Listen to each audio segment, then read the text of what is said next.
Did you know that a quarter of China's land has turned into desert? And dust storms from there can travel all the way to Japan and South Korea. Sounds scary, right? But as you might expect, China always finds a way to handle any land within its mega projects. Right now, they're digging up billions of tons of sand to create something green that stretches across 193,000 square miles. However, these seemingly grand projects have created another disaster affecting millions of people. Keep watching. Up next, we'll explore a mega project you'll only find in China. Did you know that while you're watching today's documentary, our planet already has about 13 million square miles of land turned into desert? That's about 40% of the Earth's land surface. Over half of this is in Asia and Africa, the most populated regions on Earth. And on that map, China is the hottest spot since the 1980s and still ongoing. While southern China stays lush and green, the north is so dry it's almost suffocating. The little water available is sucked up by factories, massive farms, and booming cities. People drill more wells and build more dams, but in return, rivers have started to disappear. The Yellow River, once China's pride, used to dry up for as long as 6 months each year. At the same time, forests vanished. In 1949, forest cover was down to just 8%. And it kept shrinking because of overgrazing and uncontrolled logging. The land eroded lost nutrients and could no longer support crops. The consequences have been devastating. Nearly a quarter of China's territory is now desert, creating sandstorms from the Gobi that can reach Beijing and blow all the way to Japan and South Korea. And China wouldn't be China if they didn't come up with a smart solution. Since the late 1970s, a series of mega projects to revive dead land have amazed the world. When northern China had only about 5% forest cover left, the Gobi Desert stretched across northern China and Mongolia. Desertification had spread to an area nearly the size of Alaska, making it one of the 6 largest deserts on Earth. In 1978, China launched its first megaproject, the Great Green Wall, a massive forest belt nicknamed the Great Wall of Trees, aiming to turn dead land into a living shield against sandstorms and restore the ecosystem. But planting trees in these dry deserts is no easy task. Temperatures swing from -40 degrees Fahrenheit in winter to over 100 degrees Fahrenheit in summer, while strong winds can bury seedlings overnight. To help the young trees survive, engineers came up with creative solutions. Deeply buried drip irrigation bags to keep moisture for months. Funnel-shaped planting pits to collect dew, and super drought-tolerant trees like Saxall red willow and desert poplar with roots that reach 60 to 90 feet deep for underground water. After more than 4 decades, China's efforts have paid off. By 2009, artificial forests covered about 193,000 square miles, twice the size of California, making it the largest man-made forest on the planet. A 2020 report showed this green belt absorbed massive amounts of carbon dioxide, cooled the region, and helped reduce the impact of climate change. Especially notable in the 1980s, the GOI was expanding by 3,800 square miles each year. But by 2022, the desert had actually shrunk by more than 770 square miles a year. A historic turning point. Behind this achievement are millions of farmers, workers, and volunteers. Take Mrs. Yin Yuzhen and her husband for example. They spent 40 years planting over 74,000 acres of trees, protecting every sapling from wind and sand. People like them have turned the Gobi from a sandstorm machine into a symbol of green revival for Asia. Although the Great Green Wall in the Gobi Desert has had amazing results, China's fight against desertification isn't over.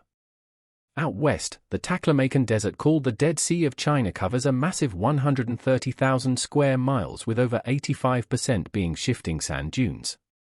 In the early 2000s, sandstorms from here used to blanket all of Xinjiang and sweep into neighboring provinces, destroying roads and farmland. So the Taklamakan Green Belt Project was born.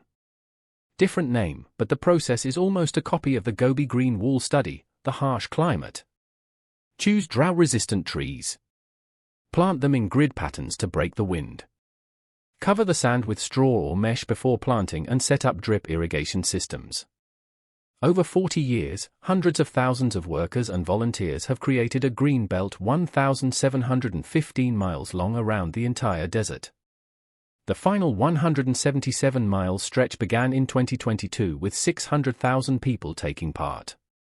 They planted hardy sand-holding trees like desert poplar red willow in Saxall. These rows of poplars in Saxall have also created a new economic belt. From fire-resistant wood and herbal leaves to dessert medicines, everything has become a steady source of income for local communities. Thousands of families in Xinjiang now have new jobs growing, tending, and harvesting these desert plants, turning this ecological frontline into a real lifeline. We can't deny it. China's mega reforestation projects are impressive, stopping desertification and making the country a global pioneer in desert forestation. But as these new forests grow, a new paradox is quietly exploding. And while China fights sand, it's also feeding a massive sand hunger to build its mega cities. Did you know that China's breakneck urbanization, bringing over 65% of its population into cities by 2024, demands nearly 3 billion tons of sand every year? That's enough sand to fill about 1,200,000 Olympic swimming pools. But desert sand is useless. The grains are too round and fine, not sticky enough for concrete or glass. So, China has shifted to mining sand from rivers and freshwater lakes. The main hotspot is Lake Poyang, China's largest freshwater lake. In the rainy season, its area once reached nearly 1,700 square miles, almost as big as Delaware and Rhode Island combined. But every day, hundreds of dredging boats, some able to suck up 11,000 tons of sand a day, are carving up the lake bed. Can you imagine? In less than 2 decades, the lake's water level has dropped by over 25%. Many sandbanks have vanished. The aquatic ecosystem has collapsed. Migrating birds have dropped by 90%. And fish stocks have been cut nearly in half. Farmers around the lake now face cracked dry fields and failed crops. Even worse, Lake Poyang used to be the Yangtze River's natural flood valve. Now with its bottom hollowed out, summer floods rush straight downstream. A major flood here could destroy over 1 million homes.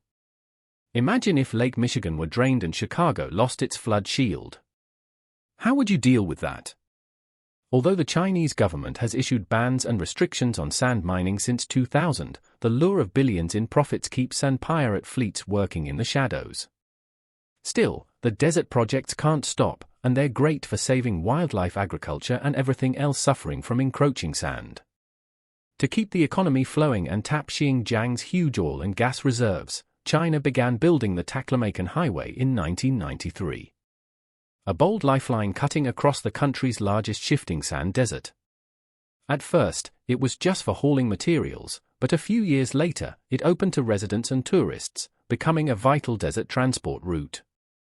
Not stopping at one road, the system expanded to 3 main branches, the first hundreds of miles long, a 97-mile side route and Route A at 263 miles connecting oases and strategic oil fields.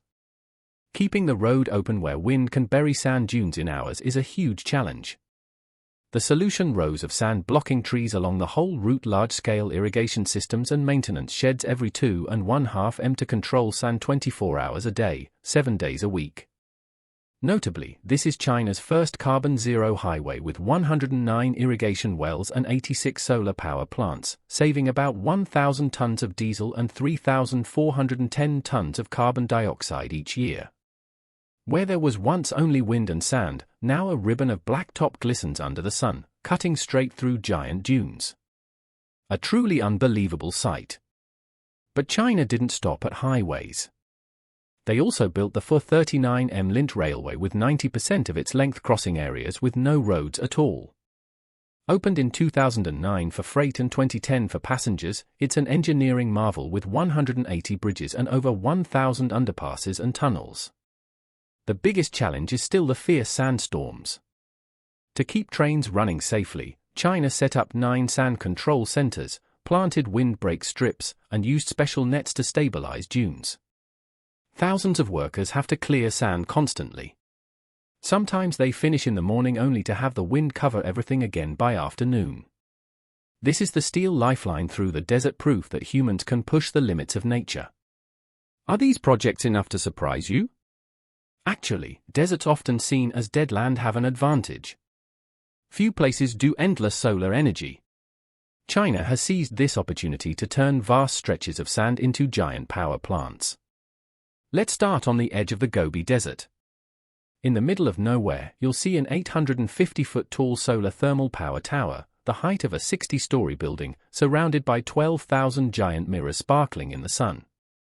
During the day, these mirrors all focus sunlight onto the top of the tower, where intense heat melts salt to make steam and spin turbines. The plant has been running since December 2018, designed to produce 390 million kWh a year. According to the plant manager, at full capacity, it can generate 100,000 kilowatts per hour, enough to power nearly 100,000 American homes.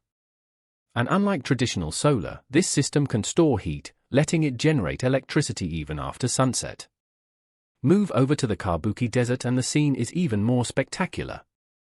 From above, you'll see 196,000 solar panels arranged in the shape of a galloping horse, covering more than 15 million square feet over 250 American football fields. This plant has generated more than 2.3 billion kWh of green electricity, saving about 760,000 tons of coal and cutting 1.85 million tons of carbon dioxide, the same as removing 400,000 gas cars from United States roads in a year. After more than 4 decades fighting the sand, China isn't stopping. The next goal is 2050, when they aim to create a green ring around the entire north, expanding forests by about 137,000 square miles, the size of New Mexico and Arizona combined. To achieve this bold goal, China isn't just relying on manpower, but also pushing futuristic technology. Artificial intelligence forest monitoring systems will track moisture, wind speed, and plant health in real time. Smart solar-powered irrigation will automatically deliver water to each area, making sure seedlings survive even during long droughts. Imagine if every tree in the desert was cared for by artificial intelligence. But this story isn't just about China. It's also a map of hope for every dry region on the planet, from Africa to the American West. Can the world learn from and scale up this model to fight climate change? What do you think? Share your thoughts in the comments below. And if you love stories like this, don't forget to hit like, subscribe to our channel, and turn on notifications so you don't miss our next adventures.